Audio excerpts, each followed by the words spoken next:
algunos comentarios y después sí seguimos adelante también, ¿sí? Con todos los que me sigan, hola Miriam, y no se vayan a ver el partido de River. Bueno. No fueron subidos, ¿no? ¿Cómo? No fueron subidos los parciales, ¿no? ¿No les dieron los parciales y las notas? Chicos, No, nos dieron nada, profe. No había nada tampoco en el Dropbox. Ah, bueno. Ahora nos dirá Vanessa, a ver cuándo los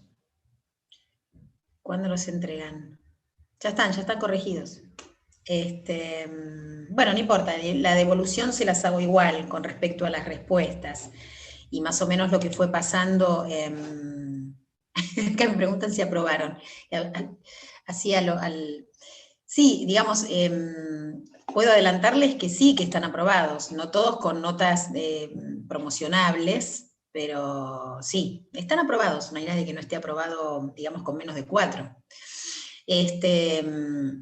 Eso sí, se los puedo decir en forma general, pero sí hubo diferencias en cuanto al desarrollo de las respuestas. Entonces ahí me quiero detener un poquito porque quiero contarles,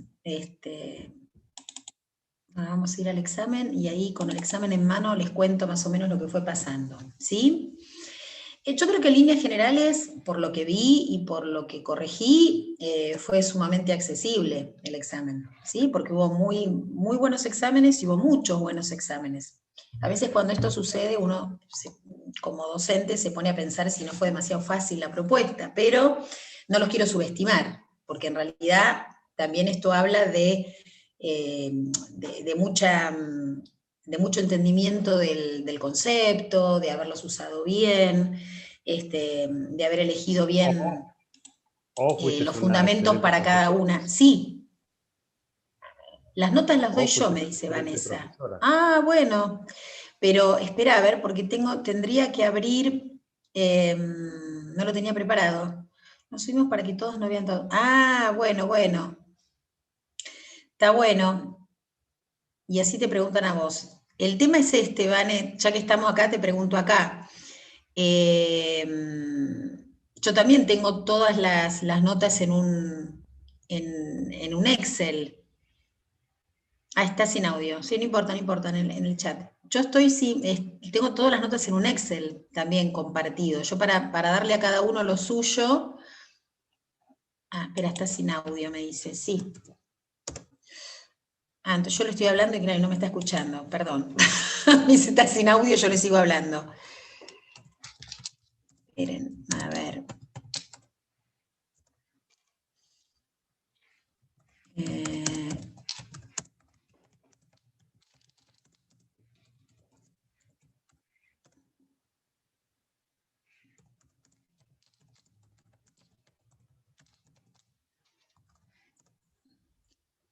Porque la vez pasada, por mail. Bueno, me van a tener que tener paciencia entonces, porque les voy a tener que reenviar a cada uno. Ah, bien. Ahora les explico. ¿No podés compartir el Excel? ¿No podés compartir el Excel acá? Sí, lo que pasa es que... Después de que termines de explicarnos todo eso, ¿no? Obvio. Bueno, acá me ponen que igual no hay drama si vemos todas las notas. Bueno. Bueno, espérate. Nadie ve la de nadie. Me dicen acá que no comparto el Excel con todos. Nadie ve la de nadie. Bueno, bien. Entonces, les mando la nota a cada uno. No la tenía esta, perdónenme.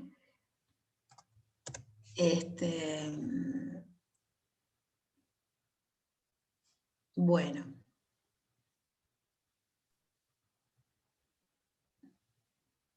¿Qué problema Yo pensé que se las enviaban. Bueno.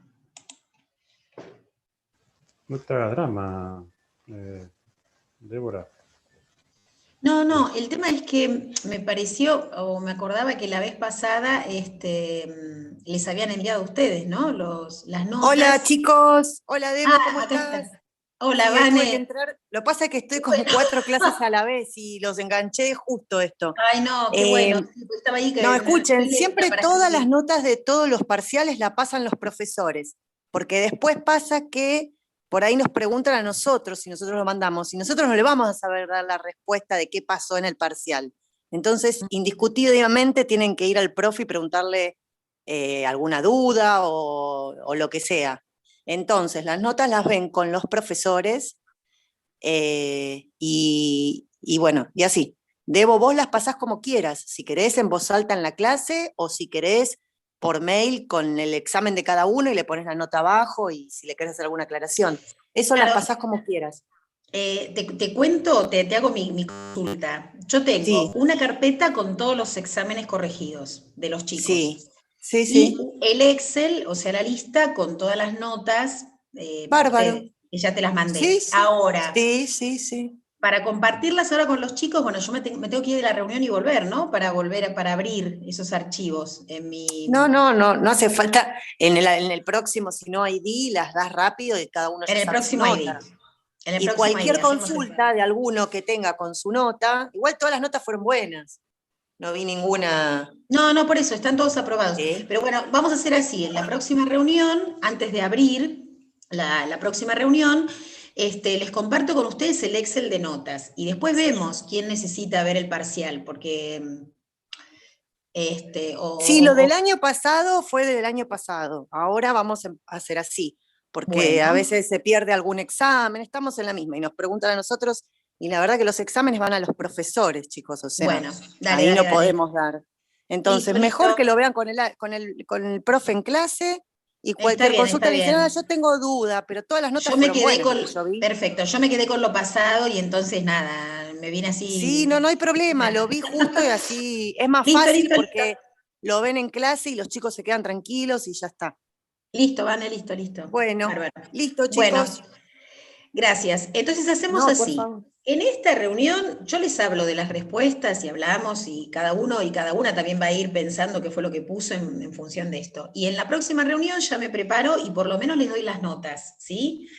Abro el Excel y compartimos las notas. Y después, si alguien necesita ver el parcial, sí, puedo enviarlo por mail, pero me van a tener de paciencia, no lo voy a hacer hoy, chicos, no voy a mandar los 23 parciales a la dirección de correo de cada uno hoy. Les pido, ténganme paciencia, porque si no lo hubiera hecho antes, pero mañana, pasado, fueron días muy complejos, les cuento desde lo personal, en la escuela, yo trabajo en primaria también, y estuvimos aislados, con un caso que daba, que no daba, al final fue negativo, fueron días muy complejos.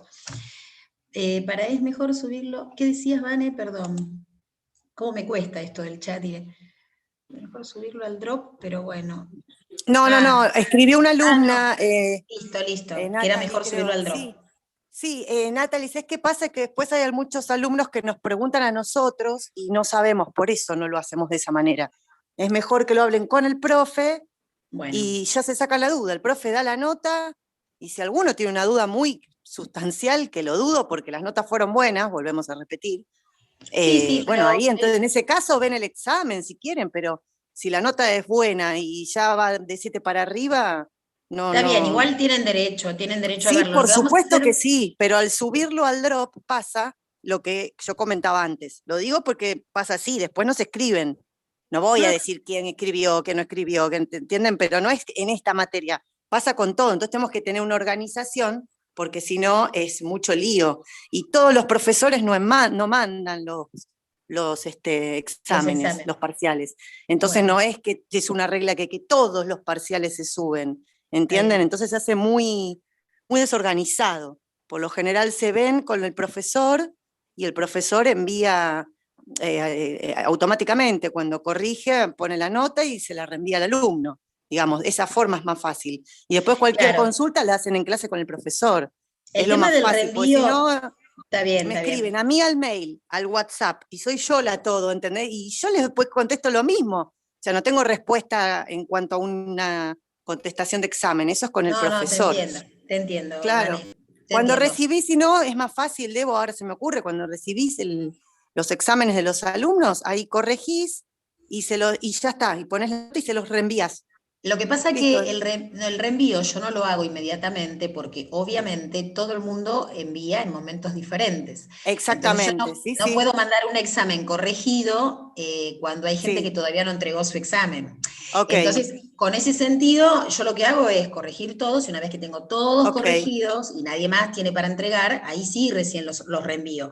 Por eso les digo, Bueno, ténganme paciencia porque esto lo voy a hacer a partir de mañana. Para el que quiera mirar el examen, ¿está todo bien? Lo que podemos hacer es lo siguiente. Ahora hacemos toda la devolución, después yo en el próximo ID les muestro las notas, y después el que quiere el examen me manda un mail y yo se lo reenvío. ¿Quedamos así? Por esta vez. sí, Después ya para la me próxima, parece el que próximo ya me examen, organizo si de ellos, otra manera. si ellos quieren Después para así con vos, dale, ya yo para que... ya- el otro parcial me organizo de otra forma. Bueno, listo, Vane, no, gracias. claro, tal cual. Dale, gracias. Bueno, entonces, quería decirles algunas cositas así generales, ¿sí? En líneas generales, las primeras dos preguntas obviamente fueron bastante estereotipadas en cuanto a respuesta, porque no había mucho para desarrollar o crear. La primera en relación a la inestabilidad de la glénula humeral y los músculos que actuaban como ligamentos activos, que obviamente eran los músculos integrantes del manguito rotador. Y en la segunda, en los músculos que intervenían en los 3 tiempos de la abducción según Capaggi, también era muy detallado, tanto el rango de movimiento como los músculos que actuaban. Hay personas que en la fundamentación de la inestabilidad se fueron a la web a buscar la respuesta. Y obviamente lo que expusieron no estaba mal, porque hablaban, por ejemplo, del tamaño de la cabeza, del húmero y de la cavidad glenoidea, pero no mencionaban a lo mejor el tema de la acción de la gravedad en la posición de pie, que es otro de los factores que nosotros, digamos, mencionamos para la inestabilidad. Pero no está bien, que algunos consiguieron esta información, decir que la inestabilidad está dada porque es una de las articulaciones que más movimientos realiza. Porque la inestabilidad no tiene que ver con la cantidad de movimientos. De hecho, la cadera tiene la misma posibilidad de movimientos que el hombro y no tiene esa inestabilidad. Entonces, está mal fundamentar que la inestabilidad de la glénula humeral tiene que ver con que es la articulación más móvil del cuerpo. No. Que sea la más móvil no implica que sea inestable. ¿Queda claro esto? Sí, podemos decir que tiene movimientos muy amplios y músculos muy potentes, pero lo fundamental es que la cabeza del húmero es más chiquita que la cavidad glenoide, y eso es el factor clave en la inestabilidad. Si ese factor no está comentado en la respuesta, que digan que es la articulación más móvil de todas, no tiene que ver con eso. Bien. ¿De qué modo el diafragma y los abdominales trabajan en forma sinérgica? Acá también hubo informaciones de la web muy amplias y poco concretas. Por ejemplo, voy a dar la respuesta primero de forma analítica, ¿no? Que muchos la pusieron. Que el diafragma tiene un centro frénico fibroso, que ese centro frénico cuando desciende se apoya en las vísceras, que esas vísceras están contenidas por la pared abdominal, y ahí está la verdadera sinergia. Ahora, muchos pusieron, el diafragma y los abdominales son sinérgicos en la postura, son sinérgicos en la estabilidad, así, palabras amplias, estabilidad, postura, pero no especificaba ni la acción del diafragma ni la acción de los abdominales. Entonces, cuando uno utiliza esos términos y esas maneras de expresar las respuestas, fíjense si realmente están respondiendo a lo que uno les pregunta. Yo les digo, ¿de qué modo el diafragma y los abdominales trabajan en forma sinérgica? Si ustedes ponen, son sinérgicos en la postura, son sinérgicos en la estabilidad, unos se ayudan a otros, no estoy respondiendo de qué modo. No hago más que repetir que son sinérgicos, y eso ya lo dice la pregunta. ¿Se entiende? Por eso les pido que después algunos, si quieren, relean y revean lo que pusieron. ¿Cómo interviene la pelvis en la flexión de columna? La mayoría lo contestó bien. Tiene que ver con este movimiento de anteversión que hace la pelvis, pero después de los 50 o 60 grados de flexión de columna. No es que permanentemente la pelvis está en anteversión cuando yo flexiono el tronco. ¿Sí? Y después nos quedaban las preguntas 5 y 6, que acá era donde uno se iba de los conceptos clásicos o los usaba para poder fundamentar y desarrollar las respuestas. Y es acá donde se pedía mayor desarrollo por parte de ustedes. Si bien la mayoría utilizó conceptos e ideas que venimos hablando, algunos se quedaron cortos en que, por ejemplo, en el caso de la mujer embarazada, que hacía 3 meses que había dado a luz y que tenía sobrepeso y quería retomar su actividad física, se centraron, por ejemplo, en los abdominales y el suelo pélvico, que está muy bien. Hablaron de abdominales y suelo pélvico y se quedaron ahí, con abdominales y suelo pélvico. Y acá decía, ¿qué objetivos se plantearía? ¿Tendría en cuenta en relación al concepto de cadena muscular? Quiere decir que yo no me puedo plantear como objetivo único trabajar abdominales y dejarlo ahí. Digamos, si yo tengo que armar un plan para esta mujer, que además quiere bajar kilos, entonces tengo que pensar en una actividad aeróbica, y si pienso en la actividad aeróbica, bueno, además, ¿qué pasa con las cadenas? ¿Qué cadenas tenía cortadas? ¿Cómo fue su postura en el último trimestre de embarazo? Entonces, ¿qué cadenas van a estar acortadas y cómo las voy a trabajar? Si yo digo, voy a trabajar abdominales, pero no de manera tradicional porque afecto al suelo pélvico, está todo muy bien, pero se quedaron solo con ese objetivo y no ampliaron la respuesta. Eso en algunos casos, ¿sí? Entonces yo ahí tuve en cuenta parte de la respuesta, pero no el puntaje completo, que eran las 2 preguntas que tenían un poco más de puntaje, porque ustedes ahí debían desplegar más conceptos de los que habíamos trabajado.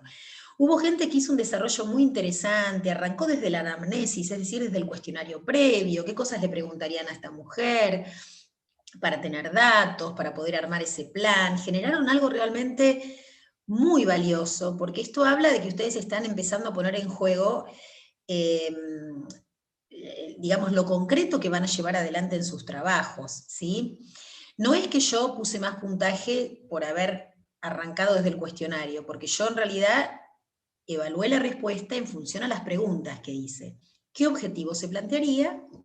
¿Qué tendría en cuenta en relación a la cadena muscular y al suelo pélvico? Al plantearme objetivos, esos objetivos obviamente van a tener que ver con un conocimiento que yo tenga de la persona, porque seguramente esos objetivos tendrán que ver con la edad que tiene esta, bueno, la edad estaba ahí, 38 años, pero tiene que ver con cómo ha sido su embarazo, si engordó mucho o poco, si realizaba actividad previa o no. Obviamente que eso a mí me va a dar herramientas para pensar en los objetivos, pero como tienen que pensar en una mujer ideal, ustedes podían plantearse los objetivos que querían, pero tenían que estar los objetivos, ¿sí? Tenían que estar explicitados en la respuesta. Y con respecto al, no puse la foto, pero la persona que estaba sentada con el, creo que era con el celular, y preguntaba, ¿qué grupos musculares o músculos están acortados? Y si este gesto laboral se repite en el tiempo, explique qué ejercicios de elongación propondría. Acá también, yo no se los puse explícitamente, pero había que hacer uso de algún concepto de cadena muscular, o por lo menos de varios grupos musculares. Hubo gente que se centró en los miembros superiores. Entonces habló solamente del pectoral o de los músculos flexores de hombro porque la persona estaba con el celular. Y no pusieron nada de miembros inferiores, o no pusieron nada de columna o de músculos de tronco, ¿sí? Se quedaron con la mirada puesta solamente en la mano que sostenía el celular. Eso es algo interesante para plantearse, ¿no? Estamos haciendo mucho hincapié en esto de la mirada global, en esto de trabajar el cuerpo de la persona por completo. Esa era una postura que tenía muchos acortamientos en miembro inferior, en columna y en miembro superior, ¿sí? Entonces, si bien ustedes podían desarrollar los ejercicios de miembro superior, está bueno que digan que además estaba cortada la musculatura flexora del miembro inferior. Y hubo quien habló de psoas, de isquiotibiales, de músculos que ustedes ya conocen por anatomía general, y que estaba buenísimo plantearlo, ¿sí?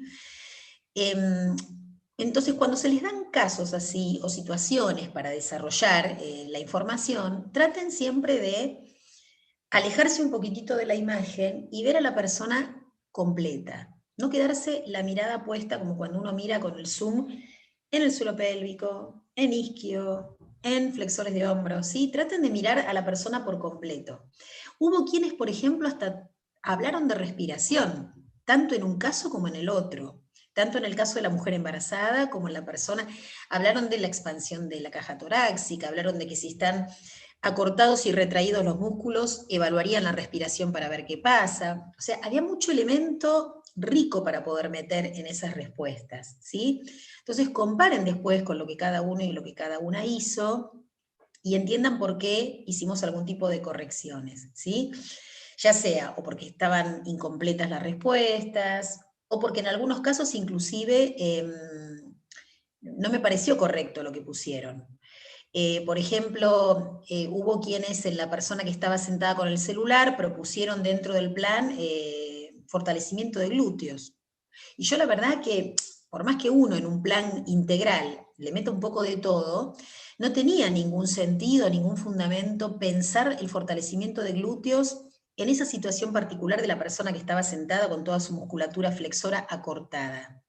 Porque sabemos perfectamente bien que trabajar glúteos no me va a aflojar los flexores. Esto lo hemos charlado varias veces, ¿sí? No por trabajar los músculos antagónicos, yo voy a lograr mayor longitud de los músculos que están acortados. Esto es como si para fortalecer abdominales, para fortalecer espinales, yo trabajara abdominales. Digamos, no tiene mucho sentido trabajar un lado para aflojar el otro, o para estirar el otro. Entonces, en ese sentido, sí hubo cosas donde yo puse no, o no corresponde el trabajo de fortalecimiento de glúteos, en este caso en particular. ¿Alguien quiere preguntar algo del examen antes de que en el próximo ID vean las notas? ¿Algo para decir del examen? ¿Algo que les pasó con respecto a cómo se sintieron en la elaboración del parcial? Si les costó o no. Profe, a mí me pasó que me costó bastante la última foto, porque además de que estaba sentado, estaba rotado, estaba con una extensión de cuello, tenía una pierna levantada sobre el escritorio. Estaba terrible esa Entonces foto. en un momento dije, ¿hasta dónde lo estiro a este flaco? Porque me costó, resumir y no poner todo, pero traté de ir a lo que... A ver, Agustín, yo te entiendo lo que vos decís, y obviamente que uno no pide un ejercicio de elongación para cada uno de los 800 músculos que tenemos en el cuerpo. Queda clarísimo que había que elegir y había que recortar. Ahora, en ese recorte yo tengo que pensar los principales grupos musculares de cada sector del cuerpo. De nada sirve que yo hable de flexores de hombro, de codo y de muñeca y que no tenga en cuenta el resto del cuerpo, ¿me entendés? Porque justamente estamos trabajando sobre el concepto de cadena muscular y resulta que de la cadena usamos una parte y la otra parte la dejamos ahí tensa como está. Y es muy probable... No, sí, estaba claro que era la parte superior claro. e inferior cruzada de la cadena. Fíjate que es verdad lo que vos decís, que además de la flexión acortada, había rotaciones. No hacía falta estar pensando en cada rotación. A lo mejor la rotación más importante en ese caso era la que tenía en el cuello, porque justamente el tener ahí el teléfono y si es su trabajo habitual, va a ser una de las rotaciones que más problema...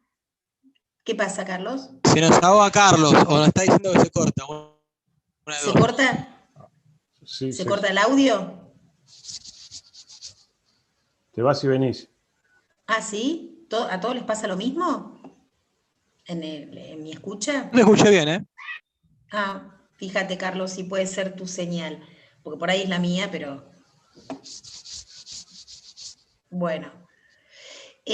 No, lo que decía es eso, uno tiene que elegir sobre qué musculatura y sobre qué articulaciones va a mirar. Pero yo lo que les pido es que siempre tengan una mirada global. No quiere decir esto que necesito 2 carillas de análisis de la posición del hombre que está con el teléfono, pero si solamente menciono la musculatura flexora del hombro, no tuve nada en cuenta ni de tronco ni de miembro inferior, ¿sí? Para la próxima, si hay un análisis de caso, un análisis de fotografía, traten siempre de tener una mirada global. Entonces, hay desarrollos de algunas respuestas que realmente estuvieron increíbles y que no son demasiado largas, ¿eh? No es que estuvieron súper analíticas, pero tocaron un poco de cada cosa. ¿Qué le preguntarían? ¿Qué mirarían? ¿Qué ejercicios de elongación propondrían? Inclusive estas se plantearon objetivos para mediano y largo plazo, porque en realidad una cosa es lo primero que hago y otra cosa es lo que hago a mediano y largo plazo. Eso también está bueno. Empiecen a animarse. Ustedes tienen herramientas y tienen elementos, no solamente con las materias que cursan conmigo, sino en general, como para poder ir generando cosas, ¿sí? Así que anímense. Ahí sí, mi conexión está inestable. Qué lindo. ¿Ahí me escucharon? Me debo haber congelado en algún momento. Sí, estás congelado. Porque me salió el cartelito. Bueno, bárbaro. Bueno, entonces, en lo que resta de esta reunión, vamos a hablar de lo que sigue. Y en la próxima les abro el Excel, ¿sí? Con las notas. Bien. En esta segunda parte, la que es anterior a este segundo y último parcial, nosotros vamos a trabajar con miembro inferior, cintura pélvica, haciendo primero un repaso de lo que vimos en anatomía general. Vamos a ver algunas cuestiones muy puntuales de pelvis, y vamos a ver otros temas que están relacionados con el cuerpo en general. Vamos a hablar de equilibrio en alguna de las clases, vamos a hablar de estiramientos globales y vamos a hacer algunas actividades, aunque sean virtuales, de estiramientos globales. Y finalmente vamos a trabajar con algo de ergonomía, que es el pensar cómo manejar el tema del espacio y el tema del mobiliario y demás en función justamente de entender cómo funciona nuestro cuerpo en relación al espacio. Eso es un poco la ergonomía, que es uno de los últimos temitas que vamos a ver. Bueno, estas diapositivas las van a reconocer. Las vimos en anatomía general y tienen que ver con elementos anatómicos de pelvis y de miembro inferior, ¿sí? Pero antes de meternos en esto, antes de volver sobre estas diapositivas que ya las conocen, yo los voy a llevar primero al material de Calais-Germain, que es el que ustedes tienen de anatomía por el movimiento, porque es muy interesante cómo plantea el tema pélvico. La pelvis para Calais-Germain está ubicada, les digo, porque no está en orden, o en el orden que nosotros estamos siguiendo en la materia, sino que está como al principio, ¿no? En los primeros capítulos. Y esta pelvis, que nosotros vamos a ver ahora y que vimos, esperen que acá está al principio. Esta pelvis que nosotros vimos en anatomía general, o cintura pelviana, recuerden que se marca una analogía, una comparación entre lo que es la cintura escapular y la cintura pélvica. Yo siempre digo que las cinturas son como las estructuras que nosotros miramos desde arriba, desde la cabeza, y si nos paráramos en la cabeza mirando hacia abajo, veríamos como dos anillos, óseos y articulares, ¿no? La cintura pélvica el de arriba y el anillo pélvico, la cintura, perdón, escapular el de arriba y el pélvico de abajo. Acá dice un anillo óseo formado por 3 elementos, el sacro detrás, y los dos huesos, Calais-Germain los llama huesos ilíacos, pero recuerden que son coxales, y cada coxal está dividido en 3 partes, ¿sí? Ese anillo además tiene ligamentos, porque tenemos las articulaciones sacroilíacas en la zona posterior y la sínfisis púbica o articulación púbica hacia adelante. La cadera o coxofemoral no constituye una articulación propia de la pelvis. Esas las tenemos hacia los costaditos, ¿sí? Por eso muchas veces se confunde en la actividad cotidiana el movimiento pélvico con el movimiento de cadera. Recuerden que estamos hablando de estructuras que comparten huesos, pero conceptualmente y funcionalmente no son iguales. No es lo mismo cadera que pelvis, ¿sí? Es muy interesante ver cómo la pelvis constituye un cuenco. De hecho, hay un texto que yo les voy a dejar para la próxima, que tiene por nombre el capítulo La pelvis, el asiento del alma, que es un texto de una terapeuta física que se llama Ida Rolf, creadora de una técnica de masaje profundo que se llama Rolfing, que no sé si lo conocen, la técnica. Pero bueno, ella hace una descripción de la pelvis muy interesante, y además habla de que casi todas las personas que se dedican a la terapia física, una de las primeras cosas que analizan y evalúan en una persona es la pelvis, más allá de que la persona venga con un problema ubicado en cualquier otro lugar del cuerpo. ¿Por qué? Porque la pelvis constituye un centro de estabilidad del cuerpo, a partir del cual se producen muchas cosas hacia arriba y hacia abajo. Así como nosotros veíamos cuando vimos tronco y columna que el core y la zona del core es una zona importante de confluencia de líneas de fuerza, la pelvis termina siendo también un lugar de confluencia de fuerzas. De hecho, el ombligo que tenemos acá adelante es un lugar de confluencia de fuerzas, y la tercera vértebra lumbar, que la tenemos acá atrás y arriba, también. Y esta pelvis constituye una especie de cuenco, que en realidad es un doble cuenco. Por eso se habla de una pelvis mayor y de una pelvis menor. Una tiene que ver con el orificio superior, que es el que estaría formado por las crestas ilíacas de los coxales, las ramas púbicas, cresta ilíaca del otro coxal, y la zona superior del sacro o la zona lumbosacra. Este sería el orificio superior y mayor. Mayor porque si yo mido el diámetro de este orificio superior es mucho más grande que el de abajo. Y el de abajo está formado por la rama púbica inferior, los isquiones, ¿ven? Ambos isquiones, y lo que sería el extremo inferior de sacro y coxis. Entonces, en esta pelvis inferior, el diámetro es más chiquito. O sea, la distancia que hay entre las tuberosidades isquiáticas es más chiquita que la distancia que hay entre las crestas ilíacas, como para marcar los dos diámetros, ¿no? El superior y el inferior. También es interesante ver que hay diferencias anatómicas entre la pelvis de hombre y la pelvis de mujer. La pelvis de personas con vulva y la pelvis de personas con pene. ¿Por qué?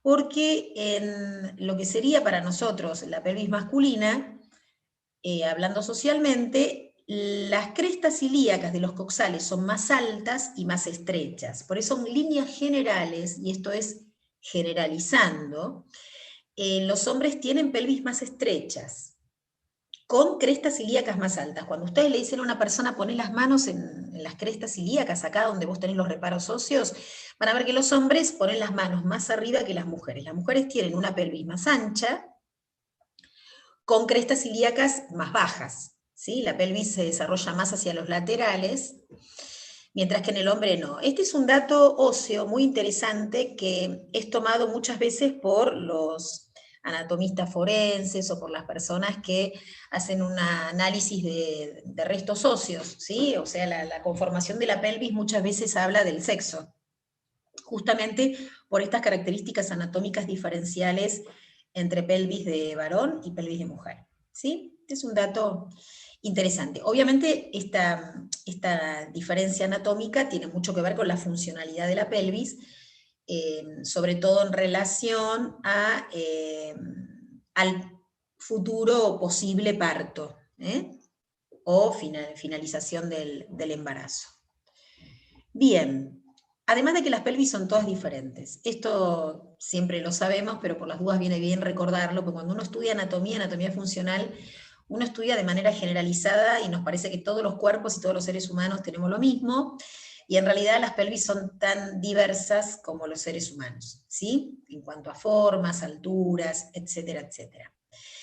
A nosotros acá lo que nos interesa es recordar que el coxal es un hueso que está formado por tres partes, que la parte lateral es el ilion, la parte anterior es el pubis, de este pubis vamos a hablar en un ratito, y de la parte posterior es el isquion, ¿sí? Cuando nosotros le pedimos a las personas que se sienten sobre los huesos de la cola, se están sentando sobre isquiones.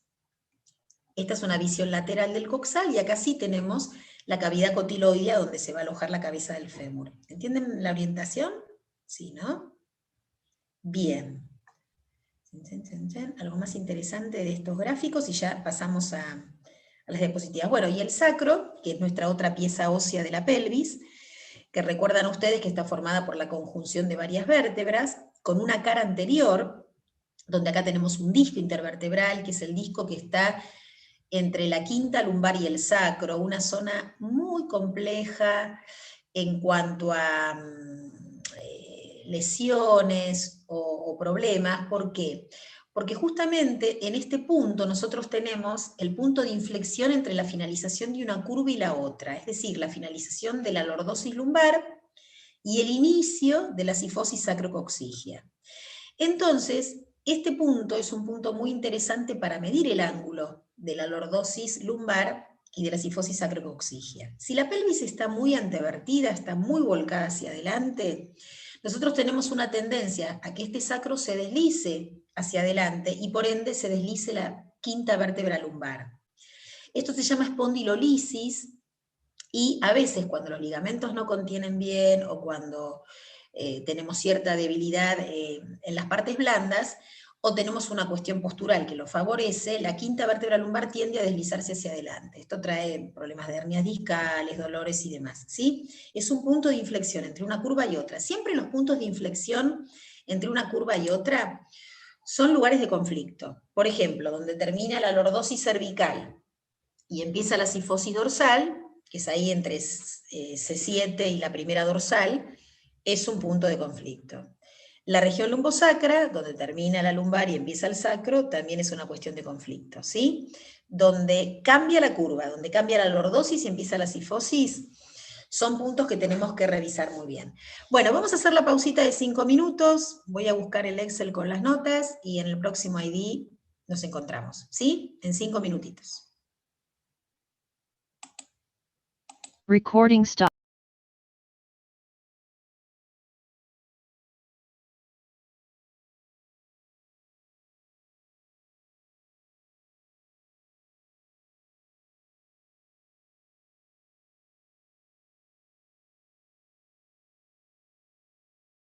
Menos errores conceptuales que los que hubo en exámenes pasados en anatomía general. El segundo parcial va a tener más que ver con las últimas 2 preguntas de este parcial que con las primeras. ¿Qué quiero decir con esto? Que la idea es avanzar en la cursada de la materia con la posibilidad de que ustedes puedan crear y puedan pensar y puedan establecer relaciones. De alguna manera, escribir cuestiones conceptuales y trasladarlas de un lugar a otro no tiene mucha, digamos, no es una operación mental que esté buena evaluar. No sé si se entienden lo que les quiero decir. Uno puede repetir de memoria, uno puede tratar de explicar algo y uno puede tratar de aplicar eso en una situación nueva. Y yo creo que el mayor nivel de aprendizaje al cual podemos aspirar es poder aplicar lo que uno vio en una situación nueva. Y en eso se basaban los ejercicios 4 y 5 de este examen.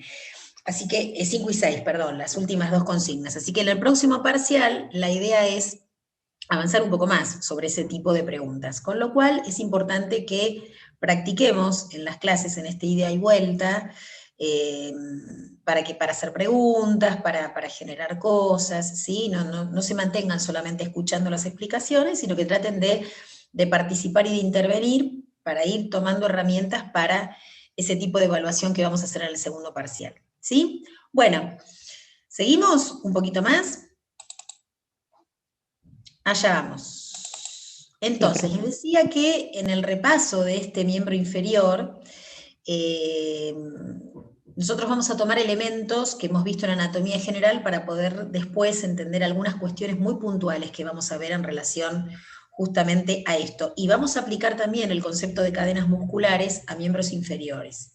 Van a ver ustedes qué interesante las cosas que suceden entre columna, pelvis, cadera, rodilla y pie. Hay muchas más relaciones de las que uno se imagina. Entonces, hemos planteado los huesos de la pelvis, hablamos de los diámetros del orificio superior y del inferior, que son distintos. Hablamos de articulaciones, esto lo paso medio rápido porque tiene que ver con lo que vimos en Calais-Germain, ¿sí? Esto es una vista frontal. Y, por supuesto, los movimientos pélvicos que ustedes ya conocen, de la anteversión y de la retroversión. Que ahora vemos que no son solamente movimientos que se dan en la dinámica, sino también que se dan en la estática. Así cuando estamos parados, nuestra pelvis puede estar ya en anteversión o en retroversión según el tipo de postura que yo tenga.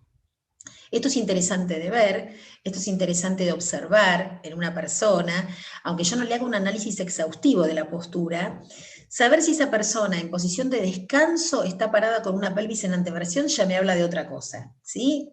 Me habla de que acá voy a tener una lordosis aumentada, de que voy a tener los músculos posteriores acortados, ya antes de arrancar. Y una persona que en posición estática tenga una pelvis en retroversión, ya me está diciendo que esta cadera va a estar un poquito en flexión, por lo tanto mi psoas va a estar un poco acortado, quizás tenga un poquito rectificada la columna lumbar y eso me puede traer molestias y dolores. Seguramente voy a tener acortados los isquiotibiales si tengo una cadena en retroversión permanente, ¿sí?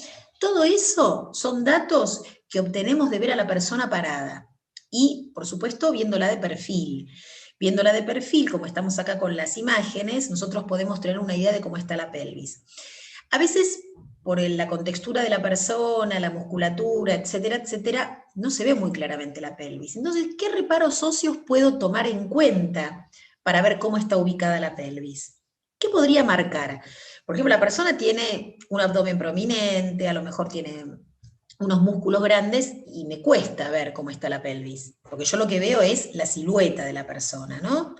Entonces, ¿qué reparos óseos creen ustedes que se podrían tomar para definir si esa pelvis está en retroversión o en anteversión? ¿Qué puedo tocar o qué puedo mirar, no? Las crestas ilíacas, profe. Bueno, las crestas ilíacas de perfil, mucha data solas de por sí no te van a dar. Lo que sí te van a dar data son los extremos de las crestas ilíacas. Esto que está acá, que se llama espina ilíaca anterosuperior.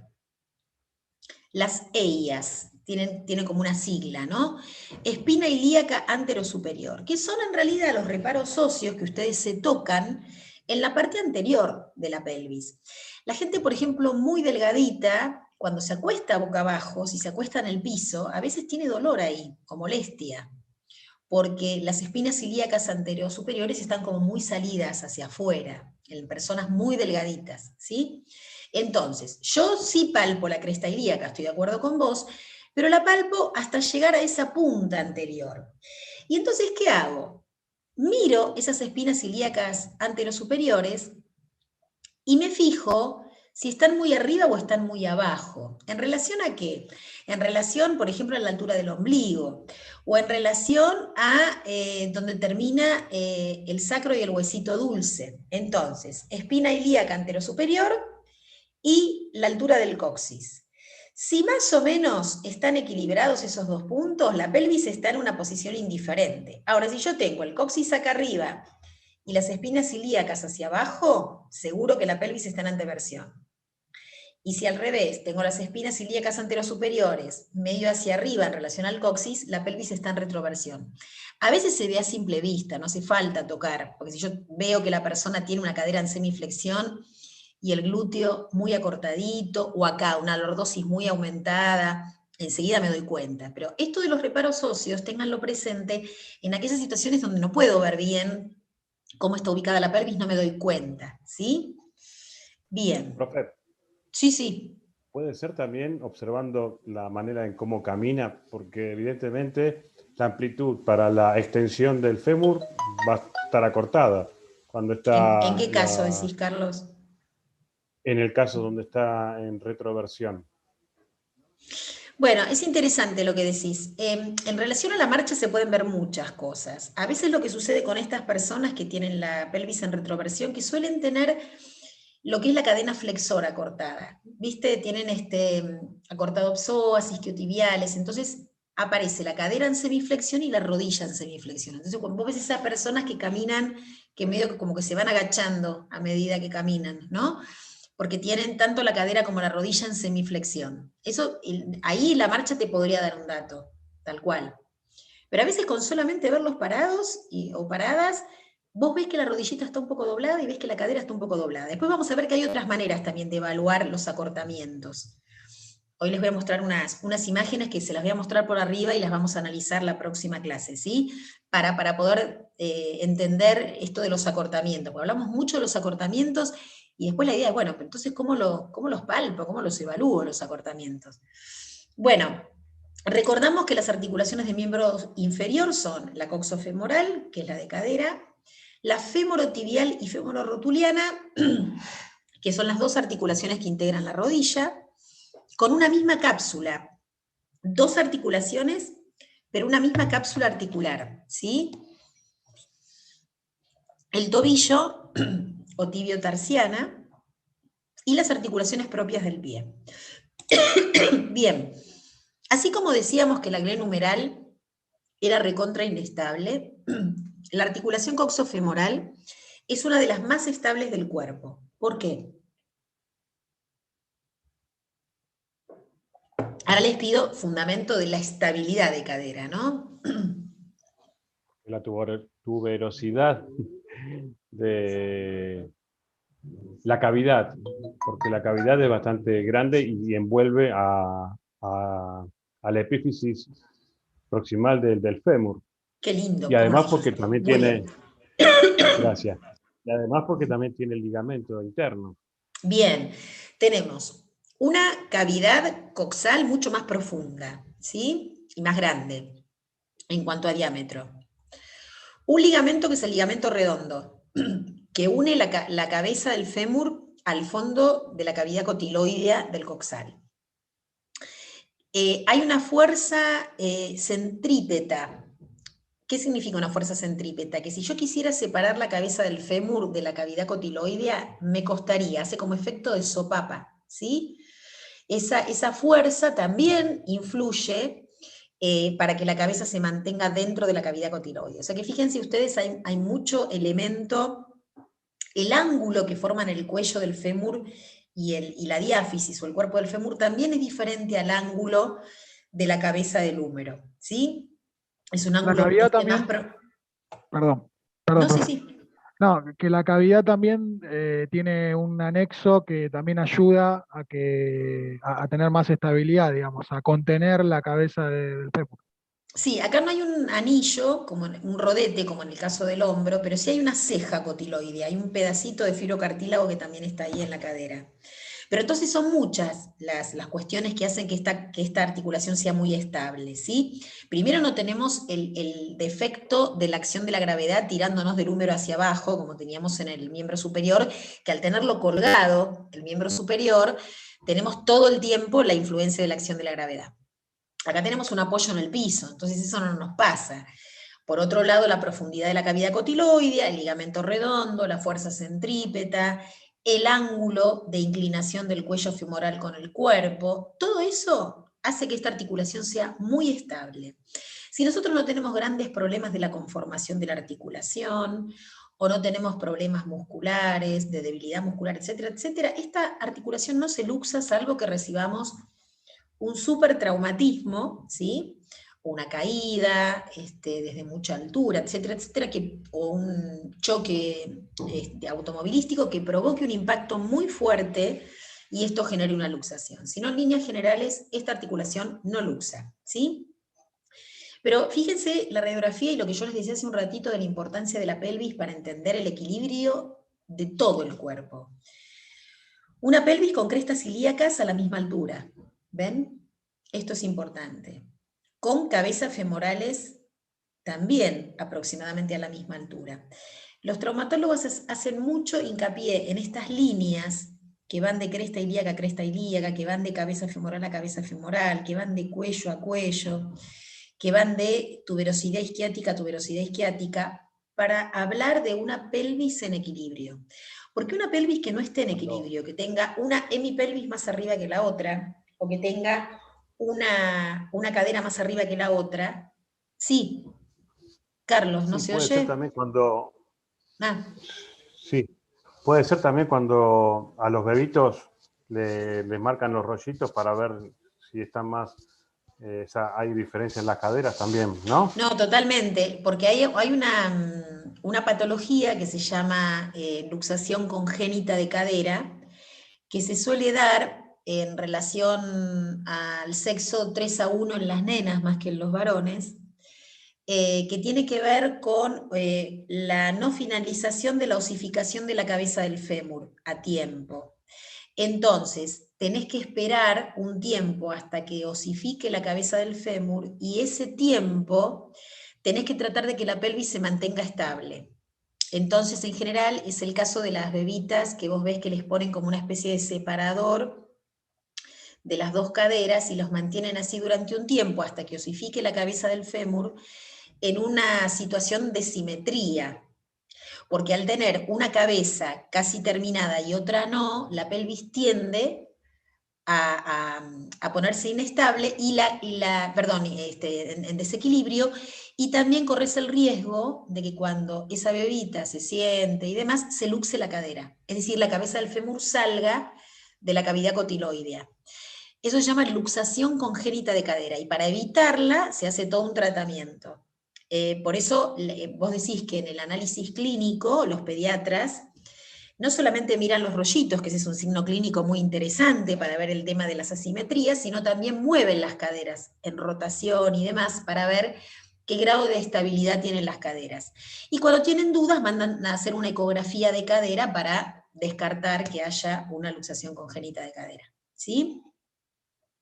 Bien, pero eso es por un problema de formación de la cabeza del fémur, no porque la cadera no sea una articulación estable. ¿Sí? Bien, en cuanto a movimientos de cadera, que estos son importantes recordarlos, tenemos acá todas imágenes de flexiones de cadera en distintas posiciones, que esto es muy interesante que empecemos a trabajar en anatomía funcional, esto de ver los cuerpos de las personas en distintas situaciones, no solamente en posición anatómica como hacíamos en anatomía general para poder definir una flexión, sino también observar en distintas posiciones la flexión de cadera. Por ejemplo, acá la flexión de cadera con una flexión de rodilla, acá la flexión de cadera con una extensión de rodilla, que ven que la amplitud es completamente diferente, porque nos empieza a cambiar la posibilidad de movimiento según lo que haga con la otra articulación. ¿Por qué? Porque hay muchos músculos biarticulares compartidos entre cadera y rodilla. Entonces, si yo tengo que hacer flexión con flexión, tengo toda la cadena flexora acortada y entonces tengo mucha más amplitud de movimiento. Cuando yo hago flexión de cadera y la combino con extensión de rodilla, lo que estoy haciendo acá es trabajando isquiotibiales de manera compartida entre rodilla y cadera, y entonces la amplitud de movimiento es menor. ¿Sí? Nos va a pasar con toda la musculatura biarticular, o sea que atraviesa dos articulaciones. Recordamos las rotaciones externas e internas, que en cadera a veces también son difíciles de evaluar. Acá vuelvo a hacer mención a algo que les dije en anatomía general y que acá lo vamos a hablar, es muy importante, que la rotación de cadera es el movimiento que menos se usa en la vida cotidiana, en los quehaceres cotidianos, no la persona que hace yoga, no la persona que realiza ciertas actividades. La rotación externa se usa poco y se pierde, porque todo movimiento y amplitud articular que no se trabaja, se pierde con el tiempo. Este es uno de los signos más importantes de envejecimiento de cadera en personas mayores, no poder hacer una rotación externa, que yo les decía a ustedes que tiene mucho que ver con la persona que les va a decir no me puedo poner los zapatos, no me puedo poner las medias, porque eso implica poder acercar el pie al cuerpo, implica una rotación externa. Entonces terminan poniéndose la zapatilla o la media solamente con flexión de cadera. Vieron que hay unos aparatitos, inclusive, que la gente mayor usa a veces para poder llegar hasta el pie, pero lo hacen siempre en este plano, el de la flexión, porque no pueden llevar la cadera hacia afuera y de esa manera, como está acá en la figura 21, acercar el pie y el tobillo hacia el cuerpo, con esa rotación externa de cadera. Uno de los grandes objetivos en el trabajo físico es mantener la amplitud articular en todo su esplendor. Hacer ejercicios de movilidad articular.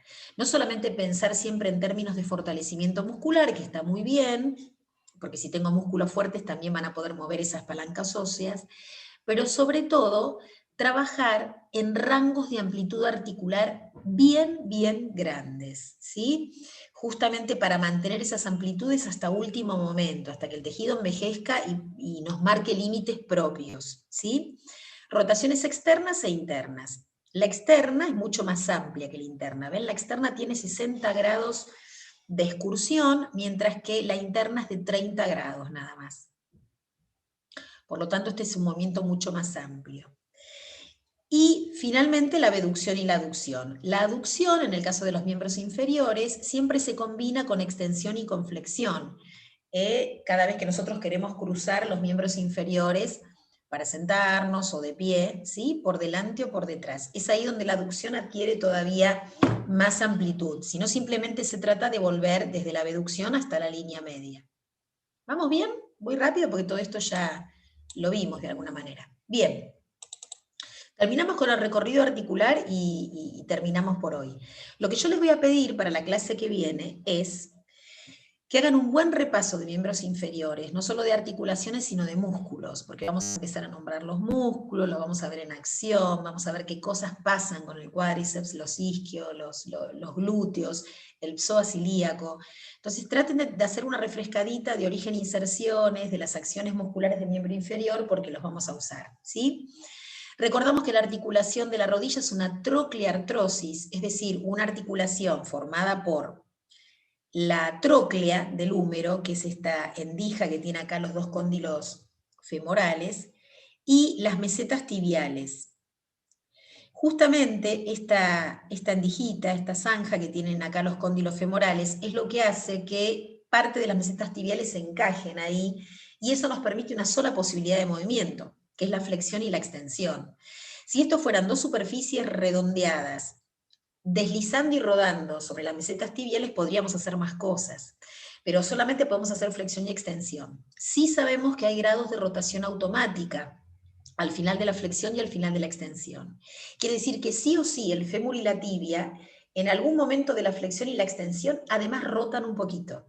Por eso se habla de músculos rotadores de rodilla, se habla de rotaciones de rodilla, aunque no sea un movimiento amplio, aunque yo no tenga muchos grados de excursión en la rotación. ¿Por qué no tengo grados de excursión? Porque tengo ligamentos que me impiden que esta articulación rote, me impiden que se vayan, ¿sí?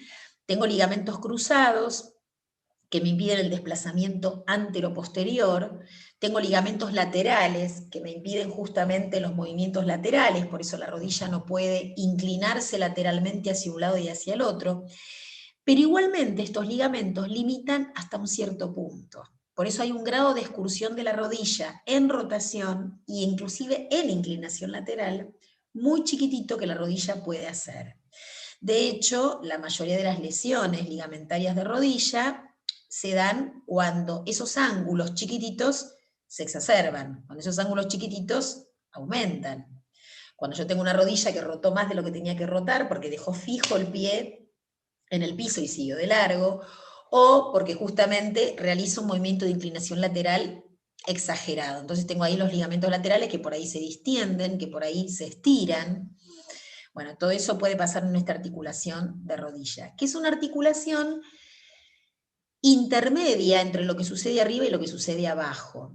Esto es muy interesante porque cuando uno mira la rodilla, inevitablemente tiene que mirar para arriba y para abajo. No se puede analizar una rodilla solo por rodilla. Es decir, que cuando uno va al médico y el médico se queda mirando la rodilla y se queda mirando solamente lo que le pasó a la rodilla y habla todo el tiempo de la rodilla, desconfíen un poco, porque en realidad la rodilla es como la consecuencia inevitable de un tema de tobillo y pie y de un tema de cadera, pelvis y columna. Quien tenga un problema de rodilla, en algún momento tuvo algún problema con la movilidad del tobillo, en algún momento tuvo algún problema con la descarga del peso a nivel pie, en algún momento tuvo alguna asimetría en pelvis o en cadera, etcétera, etcétera. La rodilla pobre es la que sufre la consecuencia de todas esas fallas de equilibrio en general, porque es una articulación de paso, es una articulación muy parecido a lo que nos sucede con el codo en el resto del miembro superior, pero en miembros inferiores es muy claro porque tenemos ahí la descarga de peso, y la descarga de peso es la que nos marca de qué manera nosotros estamos afectando a la rodilla en nuestra mecánica. Entonces siempre se dice que cuando hay problemas de rodilla hay que mirar de ahí para arriba y hay que mirar de ahí para abajo. Por supuesto que hay que atender a la rodilla en cuestión. Si yo tengo aumento de líquido sinovial, obviamente que voy a tener que tratar la sintomatología de la rodilla, pero siempre es interesante ver qué nos pasa arriba y abajo. Y en nuestro cuestionario inicial, una persona que les diga a ustedes que tiene frecuentemente lesiones de rodilla, si ustedes siguen indagando, es muy probable que les diga que ha tenido esguinces de tobillo previamente, que ha tenido problemas lumbares previamente. Van a ver ustedes que en ese mismo cuestionario van a surgir otras cosas. Y entonces, ¿por qué es interesante esto? No porque ustedes vayan a rehabilitar, pero porque cuando pensemos en términos de cadenas y cuando pensemos en términos de estiramientos globales, nosotros sabemos que no nos vamos a quedar trabajando isquiotibiales y cuádriceps, que es lo que todo el mundo manda hacer cuando alguien tiene un problema de rodilla. No nos vamos a quedar solamente en el fortalecimiento de los músculos propios de rodilla, sino que vamos a empezar a mirar para arriba y para abajo. qué está pasando con el resto del cuerpo. Bueno, y finalmente, y con esto terminamos, seguimos hacia distal. Acá tenemos ejemplos de flexión de rodilla y lo mismo que les decía en la imagen anterior con la cadera. Es más amplio poder flexionar una rodilla que tiene la cadera flexionada y no una rodilla que tiene la cadera extendida. Ven que la amplitud de movimiento es alrededor de 120. 120 siempre contando 0 desde posición anatómica. Acuérdense que el 0 grado, es la posición anatómica. Desde ahí para atrás, que es como medimos nosotros la flexión de rodilla, con cadera extendida de 120, con cadera flexionada de 160. Siempre la cadera en el mismo gesto que la rodilla ayuda a la amplitud de los movimientos de rodilla. Y la extensión desde posición de flexión. ¿Sí? Finalmente la tibiotarsiana, o articulación del tobillo, que se da entre la epífisis distal de la tibia, de la tibia y del tarso, en este caso del astrágalo, que es el huesito del tarso que la recibe, nos permite hacer flexión dorsal y flexión plantar. Estos son los movimientos propios del tobillo, luego combinados con los músculos del pie, de inversión y eversión. ¿Se acuerdan que esto tiene que ver con la planta del pie hacia afuera y hacia adentro? Con el pie y el tobillo nos pasa algo similar a lo que nos ocurre con la mano, la muñeca y el antebrazo. Es decir, el cambio de posición de la mano depende de la pronosupinación y el cambio de posición del pie depende del pie y el tobillo. Porque la eversión y la inversión combinan flexión dorsal y flexión plantar, con esta especie de rotación interna y rotación externa que hace nuestro pie.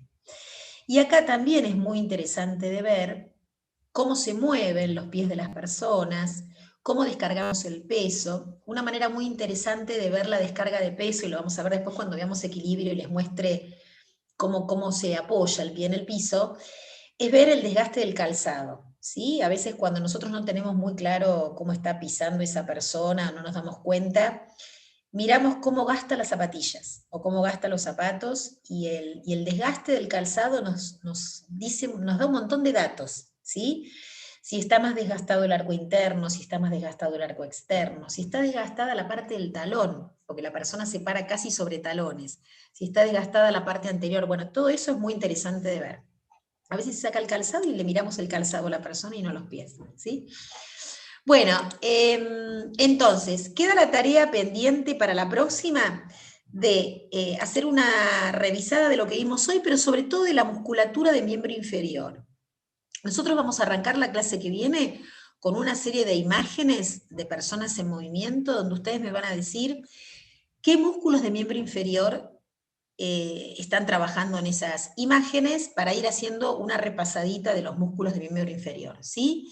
Después nos vamos a meter en un tema puntual, que si bien es una patología, a partir de esa patología vamos a entender muchas cosas, que es el tema de pubalgia, que es un tema de dolor en la zona de pubis, que tiene mucho que ver con la biomecánica de la pelvis y de los músculos que se insertan ahí en la pelvis. A partir de esa patología vamos a entender cómo funcionan algunas cadenas musculares de miembro inferior, y nos vamos a meter de lleno en el concepto de cadenas musculares de miembros inferiores. ¿Sí? Quedamos entonces en que las personas que requieran ver el parcial me manden un mensaje, mándenmelo a la misma dirección de correo donde mandaron el parcial, a Débora11, de8, ¿sí? Y ténganme paciencia, que en la medida de lo posible en estos días, en el transcurso de esta semana, les voy a ir mandando el parcial para que lo vean, ¿sí?